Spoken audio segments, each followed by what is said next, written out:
Hi friends, welcome to my SR classes.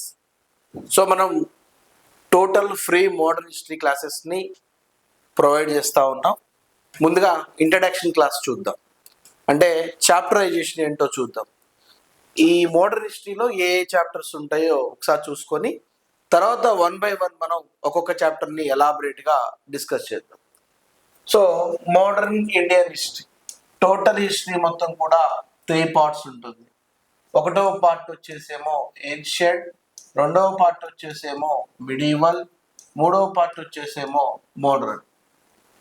So మనకి చరిత్రకారులు చెప్తున్నటువంటి అధ్యయనం ప్రకారం ఏన్షియంట్ అంటే ఎర్లియస్ట్ నుంచి, అంటే ఆది నుంచి 18th సెంచరీ వరకు.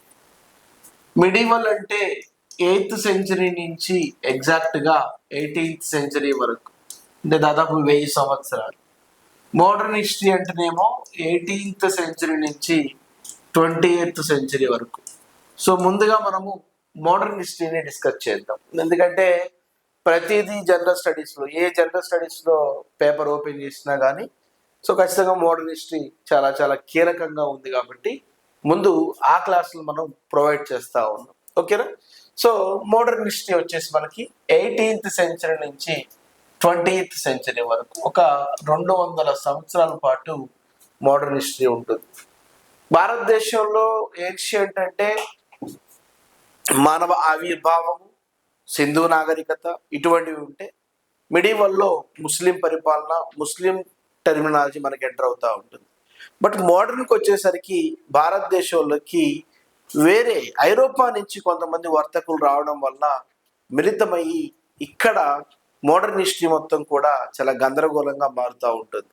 సో దాన్ని దృష్టిలో పెట్టుకొని మనము మొట్టమొదటి చాప్టర్ ఏం డిస్కస్ చేస్తాం సార్ అంటే ది అడ్వెంట్ ఆఫ్ యూరోపియన్స్, అంటే ఐరోపా వర్తకుల రాక. ఫస్ట్ చాప్టర్ మనం ఏం డిస్కస్ చేస్తాం సార్ అంటే ఐరోపా వర్తకుల రాక డిస్కస్ చేస్తాం. భారతదేశంలో అసలు ఐరోపా వర్తకులు ఎలా వచ్చారు, ఎవరెవరు వచ్చారనేది ఇది మనకు చాలా చాలా ఇంపార్టెంట్. మీ అందరికీ తెలిసే ఉంటుంది. ఈ చాప్టర్లో మనము మొట్టమొదటిగా పోర్చుగీస్ వాళ్ళు, తర్వాత డచ్ వాళ్ళు, తర్వాత బ్రిటిష్ వాళ్ళు, తర్వాత డేన్స్, తర్వాత ఫ్రెంచ్ వాళ్ళు, ఇట్లా వన్ బై వన్ భారతదేశంలోకి ఎంటర్ అవుతూ ఉంటారు. సో వాళ్ళు ఎలా వచ్చారు, వాళ్ళు ఎలా పరిపాలన చేశారు అనేది ఈ చాప్టర్లో చూస్తాం. అంతేకాకుండా ఈ చాప్టర్లో ఎవరెవరు గవర్నర్లు ఉన్నారు, వాళ్ళు ఏం చేశారనేది ఫస్ట్ చాప్టర్లో చూస్తాం. So this is the first chapter. Then second chapter ఒకసారి చూసుకున్నట్లయితే the British conquest of India's, అంటే బ్రిటిష్ ఆక్రమణలు అనేది రెండవ చాప్టర్గా పరిగణిస్తాం. భారతదేశంలో మొట్టమొదటి చాప్టర్లో ఐరోపా వర్తకులు వస్తే, ఈ ఐరోపా వర్తకుల్లో పోర్చుగీస్ వాళ్ళని, డచ్ వాళ్ళని, డేన్స్ వాళ్ళని, ఫ్రెంచ్ వాళ్ళని, వీళ్ళందరినీ ఓడించినటువంటి ఘనత ఎవరు సార్ అంటే బ్రిటిష్ వాళ్ళు. సో తద్వారా భారతదేశం మొత్తాన్ని కూడా ఎవరు పరిపాలిస్తారు సార్ అంటే బ్రిటిష్ వాళ్ళు పరిపాలిస్తారు. సో బ్రిటిష్ వాళ్ళు పరిపాలించాలంటే ఫస్ట్ ఏం చేయాలి, వాళ్ళు భారతదేశంలో ఉన్నటువంటి ప్రాంతం మొత్తాన్ని కూడా ఆక్రమణ చేయాలి. అందుకనే రెండవ చాప్టర్ మొత్తం కూడా నేను ఏం డిస్కషన్ చేస్తాను సార్ అంటే బ్రిటిష్ ఆక్రమణలు ఏంటి, ఏ ఏ ప్రాంతాలను ఆక్రమించారు, ఎక్కడి నుంచి స్టార్ట్ చేసి ఎక్కడ వరకు ఆక్రమించే ప్రయత్నం చేశారు. రెండో చాప్టర్ మొత్తం కూడా బ్రిటిష్ ఆక్రమణల గురించి మాత్రమే ఉంటుంది. Next third chapter the British administration and policies, British పాలన మరియు ఆర్థిక విధానాలు. భారతదేశంలో ఎప్పుడైతే బ్రిటిష్ వాళ్ళు భారత్ ప్రాంతాన్ని మొత్తాన్ని ఆక్రమించుకున్నారు, తర్వాత పరిపాలన స్టార్ట్ చేశారు. అంటే భారతదేశంలోకి మొట్టమొదటిగా బ్రిటిష్ వాళ్ళు ఏ కంపెనీతో వచ్చారు, ఈస్ట్ ఇండియన్ అనేటువంటి కంపెనీతో వచ్చి, ఈస్ట్ ఇండియా కంపెనీ తర్వాత ఆనాడు ఉన్నటువంటి లండన్ గవర్నమెంట్ 1857 తర్వాత 1858 చట్టాన్ని తీసుకొచ్చి డైరెక్ట్ పరిపాలన తీసుకురావడం జరిగింది.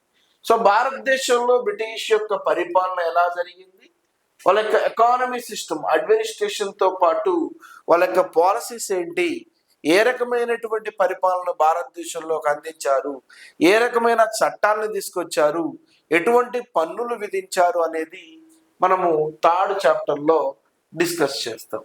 Next 4th chapter. దీంట్లో 4th చాప్టర్ ఒకసారి చూసుకున్నట్లయితే the revolts and movements, British వ్యతిరేక ఉద్యమాలు మరియు తిరుగుబాట్లని ఈ చాప్టర్ లో డిస్కస్ చేస్తాం. మితిమీరిన పరిపాలన ఎప్పుడైతే ఎక్కువ అవుతుందో ఆ చోట తిరగబడ్డం అనేది స్టార్ట్ అవుతుంది. భారతదేశంలో మితిమీరిన పరిపాలన చేశారు బ్రిటిష్ వాళ్ళు. ఇష్టం వచ్చినట్టుగా దోచుకున్నారు భారతదేశాన్ని. దాన్ని చూసి తట్టుకోలేక భారతీయులు తిరుగుబాటు చేశారు. ఎవరి మీద తిరుగుబాటు చేశారు? బ్రిటిష్ వాళ్ళ మీద తిరుగుబాటు చేశారు. సో 4th చాప్టర్ మొత్తం కూడా బ్రిటిష్ వారికి వ్యతిరేకంగా ఏ ఏ రకాల ఉద్యమాలు జరిగాయి, ఎటువంటి తిరుగుబాట్లు జరిగాయి, రివాల్ట్ ఎటువంటి తిరుగుబాట్లు కూడా జరిగాయి. దీంట్లో ఎవరెవరు తిరుగుబాట్లు చేశారు? రైతులు తిరుగుబాట్లు చేశారు, ఓకేనా. ట్రైబ్స్ తిరుగుబాట్లు చేశారు, ఓకేనా. వెనుకబడిన వర్గాల వాళ్ళు తిరుగుబాటు చేశారు. భారతదేశంలో ఉన్నటువంటి వ్యక్తులు అందరూ కూడా బ్రిటిష్ వారి యొక్క విధానాలకు, బ్రిటిష్ వారికి వ్యతిరేకంగా తిరుగుబాటు చేయడం జరిగింది. సో 4th చాప్టర్ మొత్తం కూడా బ్రిటిష్ వారికి వ్యతిరేకంగా జరిగినటువంటి ఉద్యమాల గురించి, తిరుగుబాట్ల గురించి డిస్కస్ చేస్తాం. 4th చాప్టర్ చాలా చాలా ఇంపార్టెంట్. భారతదేశంలో బ్రిటిష్ వారికి వ్యతిరేకంగా వచ్చినటువంటి ఈ ఉద్యమాలే రానున్నటువంటి రోజుల్లో స్వాతంత్ర ఉద్యమానికి దారితీశాయి. సో ఎప్పుడైతే స్వాతంత్ర ఉద్యమానికి దారి తీసిందో దానికి కారణమైనటువంటి చాప్టర్ ఏంటి సార్ అంటే 4th చాప్టర్ మనం చెప్పుకోవచ్చు, ఓకేనా. నెక్స్ట్ 5th చాప్టర్ చూద్దాం. అంటే మొత్తం 6 చాప్టర్లు ఉన్నాయి మోడర్న్ లో.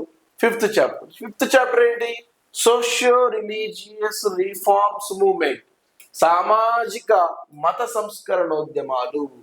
భారతదేశంలో ఉన్నటువంటి హిందూ మతాన్ని, ఏ మతాన్నండి? హిందూ మతాన్ని సంస్కరించడం కోసం, అంతేకాకుండా ఇస్లాం మతాన్ని సంస్కరించడం కోసము, ఓకేనా. భారతదేశంలో ఉన్నటువంటి మూఢనమ్మకాలన్నింటినీ తొలగించడం కోసము, భారతదేశంలో మూఢనమ్మకాల్లో ఇరుక్కున్నటువంటి ప్రజలందరినీ చైతన్యం చేయడం కోసము కొంతమంది మహామేధావులు వచ్చారు. ఆ మేధావులందరి గురించి మనం ఏ చాప్టర్ లో డిస్కషన్ చేస్తాం సార్ అంటే 5th చాప్టర్ లో డిస్కస్ చేస్తాం.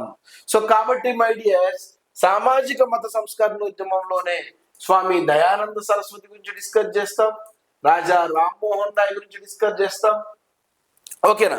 సో ఎంతో మంది గొప్ప వ్యక్తుల గురించి, అంతేకాకుండా స్వామి వివేకానంద గురించి డిస్కస్ చేస్తాం. వీళ్ళందరి గురించి కూడా మనము 5వ చాప్టర్ లో డిస్కస్ చేస్తాం. 5వ చాప్టర్ కూడా చాలా చాలా ఇంపార్టెంట్. ప్రీవియస్ SIPCలో స్వామి వివేకానంద గురించి, రామకృష్ణ మఠం గురించి ప్రశ్న అడిగాడు. ప్రీవియస్ గ్రూప్స్ లో స్వామి దయానంద సరస్వతి గురించి ప్రశ్న అడిగాడు. ఏమడిగాడు? గో బ్యాక్ టు వేదాస్ అనే నినాదాన్ని ఎవరిచ్చారని అడిగాడు? స్వామి దయానంద సరస్వతి. ఇంకొకసారి ఎగ్జామ్ లో స్వామి దయానంద సరస్వతి అసలు పేరేంటి అన్నాడు? మూలశంకర. సో ఇవన్నీ ప్రీవియస్ లో అడిగినటువంటి ప్రశ్నలు. ఆ ప్రశ్నలన్నీ కూడా మనకి 5వ చాప్టర్ నుంచి రావడం జరిగింది. సతి ప్రస్తావన వచ్చింది కాబట్టి ఎవరు గుర్తు రావాలి? రాజా రామ్మోహన్ రాయ్ గుర్తు రావాలి. ఆ రాజా రామ్మోహన్ రాయ్ సామాజిక సంస్కరణ ఉద్యమ పితామహుడు. అందుకని అతన్ని ఆధునిక సామాజిక సంస్కరణ ఉద్యమ పితామహుడు అని పిలుస్తారు. అది కూడా ఏ చాప్టర్ లోంచి అడిగాడు? 5వ చాప్టర్ లోంచి అడిగాడు. సో ఇట్లా భారతదేశంలో హిందూ మతాన్ని, భారతదేశంలో ఇస్లాం మతాన్ని సంస్కరించడం కోసము, మూఢనమ్మకాలన్నింటినీ తొలగించడం కోసము ప్రత్యేకంగా కొంతమంది గొప్ప వ్యక్తులు వచ్చారు. ఆ గొప్ప వ్యక్తులందరి గురించి కూడా మనము 5th చాప్టర్ లో డిస్కస్ చేస్తాం.